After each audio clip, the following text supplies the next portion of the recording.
అందరికీ ఉద్యమాభివందనలు. ఇక్కడ ఉన్న వాళ్ళం అందరం కూడా రైతు సంఘాల్లో, కార్మిక సంఘాల్లో ఉన్న కార్యకర్తలు, నాయకులు. కాబట్టి మనము ఈ రైతుల న్యాయమైన డిమాండ్లకు సంబంధించి ప్రజల్లోకి ఏ విషయాలు తీసుకెళ్తామనే దాని గురించి కొంచెం స్పష్టతతోటి ఇంకా దీన్ని విస్తృతంగా తీసుకెళ్లాల్సిన అవసరం ఉంది గ్రామాల్లోకి, అదేవిధంగా పట్టణ ప్రాంత ప్రజల్లోకి. ఎందుకంటే మోడీ ప్రభుత్వము రైతుల డిమాండ్ల గురించి చాలా రకాలైన దుష్ప్రచారము, తప్పుడు ప్రచారం చేస్తూ ఉంది.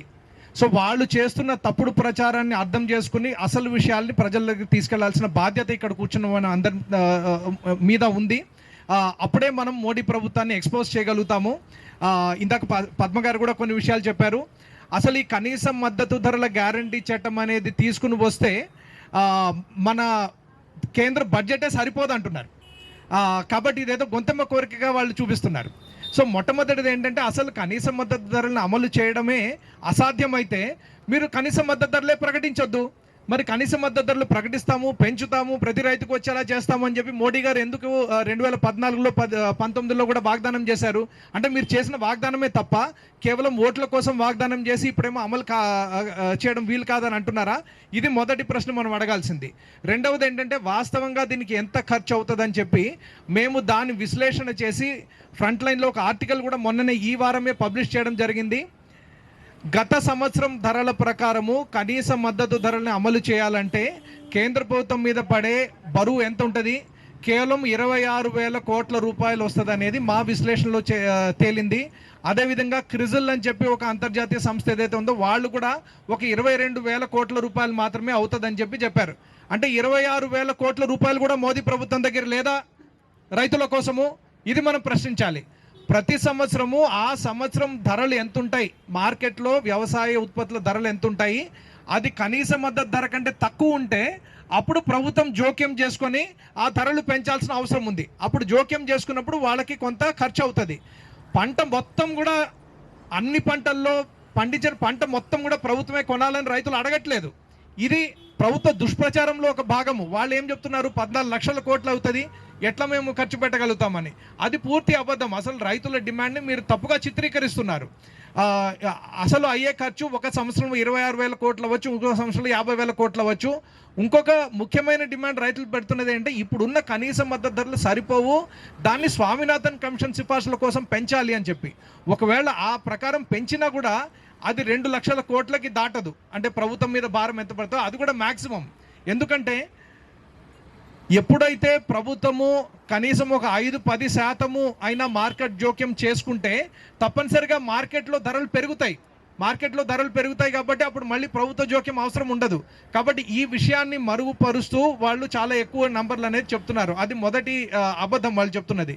రెండవది ఏంటంటే దీనివలన వాస్తవానికి ఆహార ఉత్పత్తుల ధరలు అవన్నీ మార్కెట్లో చాలా పెరిగిపోతాయని అది ఒక ప్రచారం చేస్తున్నారు. మేము ఇక్కడ చెప్తున్నది ఏంటంటే సామాన్య ప్రజలకు సంబంధించి, కార్మికులకు సంబంధించి కూడా అర్థం చేసుకోవాల్సింది, రైతులు డిమాండ్ చేస్తున్నది వాస్తవానికి పేద ప్రజలకి ప్రజా పంపిణీ వ్యవస్థ ఏదైతే ఉంటుందో దాన్ని ఇంకా కొంచెం ఎక్స్పాండ్ చేయమని. అంటే దాంట్లో మీరు కందిపప్పు కూడా ఇవ్వండి, పప్పు దినుసులు ఇవ్వండి, దాంట్లో మీరు నూనె కూడా ఇవ్వండి. అప్పుడు నూనె గింజలను కూడా ప్రభుత్వం ప్రొక్యూర్ చేసుకోవాల్సి ఉంటుంది. అప్పుడు రైతులకు కూడా మంచి ధర వస్తుంది, పేద ప్రజలకు కూడా రకరకాల ఆహార వస్తువులు ఏదైతే ఉంటుందో అది ప్రజా పంపిణీ వ్యవస్థ నుంచి లభించాలి. ఇది వాస్తవానికి రైతులు కోరుతున్నది. కాబట్టి రైతుల డిమాండ్ వలన పేద ప్రజలకి, సామాన్య ప్రజలకి, కార్మికులకి కూడా లాభం ఉందనేది అర్థం చేసుకోవాలి. దీన్ని డివైడ్ చేయడానికి కూడా మళ్ళీ ఒక దుష్ప్రచారము ప్రభుత్వం చేస్తూ ఉంది. మూడవది ఏంటంటే అసలు ఇది అమలు చేయడం సాధ్యం కాదంటోంది. అమలు చేయడం సాధ్యమే అని చెప్పి అనేక పంటల్లో మన ప్రభుత్వం కూడా నిరూపిస్తూ ఉంది. ఎందుకంటే ఇప్పుడు 2 సంవత్సరాల క్రితము జొన్నల ధరలు బాగా పడిపోతే జొన్న మద్దతు ధర 2,600 రూపాయలు ఉంటే కేవలం 1,300 రూపాయలు, 1,400 రూపాయలు క్వింటాల్కి మార్కెట్లో వస్తూ ఉంది. అప్పుడు రైతులు రోడ్డు ఎక్కారు, మా కనీస మద్దతు ధరలు కావాలని. ఆదిలాబాద్లో రైతులు ధర్నాలు చేశారు. తర్వాత మేము కోర్టు కూడా వెళ్ళాం రైతు స్వరాజ్య వేదిక తరఫున. అప్పుడు కోర్టు కూడా తీర్పిచ్చింది తప్పనిసరిగా అమలు చేయాలని. వెంటనే ప్రభుత్వం మార్కెట్ తరఫున కొనుగోలు చేసింది, అమలు చేయగలిగింది. దానివల్ల ఏం ప్రభుత్వం కూలిపోలేదు, అంత పెద్ద భారం కూడా పడలేదు. అది కేవలం ఒక 200-300 కోట్ల రూపాయలు వాళ్ళకి ఎక్స్పెండిచర్ అయింది. కాబట్టి తప్పనిసరిగా కనీస మద్దతు ధరలు అమలు చేయడం అనేది సాధ్యమే. అంతేకాదు అది ప్రభుత్వ కర్తవ్యము. ఒకవేళ మీరు చేయలేము అంటే అప్పుడు మోడీ ప్రభుత్వము, మోడీ గారు ఈసారి ఎన్నికల్లో మేము కనీస మద్దతు ధరలను పక్కన పెడుతున్నాము, మేము కనీస మద్దతు ధరలను తీసేస్తున్నాము అని రైతులకు ప్రకటించమనండి. అప్పుడు ఎన్ని ఓట్లు పడతాయో చూద్దాము. అంతేగాని కనీస మద్దతు ధరల గురించి మీరు ఎలక్షన్లో మాట్లాడతారు, వాగ్దానాలు చేస్తారు. ఎంఎస్ స్వామినాథన్కి ఏమో భారతరత్న ఇస్తారు, చౌదరి చరణ్ సింగ్కి ఏమో భారతరత్న ఇస్తారు, కానీ స్వామినాథన్ కమిషన్ సిఫార్సులు మాత్రం అమలు చేయడానికి మీరు ముందుకు రారు. అంటే ప్రజలు ఏమైనా పిచ్చోళ్ళు అనుకుంటున్నారా? ఈ విషయాలని తప్పనిసరిగా ప్రజలని భ్రమలకు గురి కావద్దు. ఇది జూమ్లా సర్కారు, వాళ్ళ మాటలు నమ్మొద్దు. తప్పనిసరిగా రైతులకి, కార్మికులకి, సామాన్య ప్రజలకి న్యాయం జరగాలంటే మనకి హక్కుల కోసం నిలబడే సర్కార్ కావాలి. మనకి కేవలము ఏదో భ్రమలలో పెట్టి ఒక మతాన్ని చూపించి మతతత్వాన్ని ప్రజల్లోకి తీసుకెళ్ళి మీరంతా హిందువులు కాబట్టి మీరు బీజేపీకే ఓటేయాలని, హిందూ ధర్మాన్ని కేవలం మోడీ గారే కాపాడతారని, లేకపోతే మన దేశాన్ని మోడీ గారే కాపాడతారని ఇటువంటి తప్పుడు ప్రచారాలతో వాళ్ళు ప్రజల దగ్గరికి వెళ్తున్నారు. మనం కూడా మనలో చాలామంది హిందువులే ఉండొచ్చు, కానీ మతం అనేది ఒక వ్యక్తిగత విషయము. ఎవరికి కావాల్సిన దేవుణ్ణి వాళ్ళు పూజించుకోవచ్చు.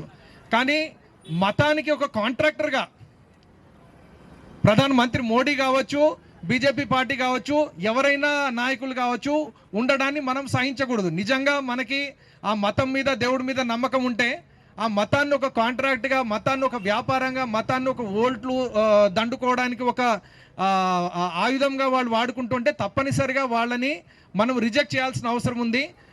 ఆ విధంగా ప్రజలు భ్రమలకి పోకూడదు. ఇప్పుడు వచ్చే లోక్సభ ఎన్నికలు అన్నిటికంటే ముఖ్యమైన ఎన్నికలు. ఎందుకంటే ఈ ఎన్నికలలో మళ్ళీ బీజేపీ ప్రభుత్వం వస్తే మన రాజ్యాంగాన్నే మార్చి, మన రాజ్యాంగంలో సామాన్య ప్రజలకు, పేద ప్రజలకు ఏవైతే హక్కులు ఉంటాయో వాటిని అన్నిటి కూడా తీసి పక్కన పెట్టి అంబేద్కర్ తీసుకొచ్చిన రాజ్యాంగము, మన స్వాతంత్ర్యోద్యమ నాయకులు కలలుగన్న రాజ్యాంగము, దాంట్లో సమానత్వము, స్వేచ్ఛ, సౌభ్రాతృత్వము, ఈ విలువలు ఏవైతే ఉన్నాయో, సెక్యులరిజం, మతతత్వానికి అతీతంగా ప్రభుత్వం పనిచేయడము, వీటిలన్నింటినీ కూడా పక్కన పెట్టాలని చెప్పి బీజేపీ ప్రభుత్వం యొక్క యోచన.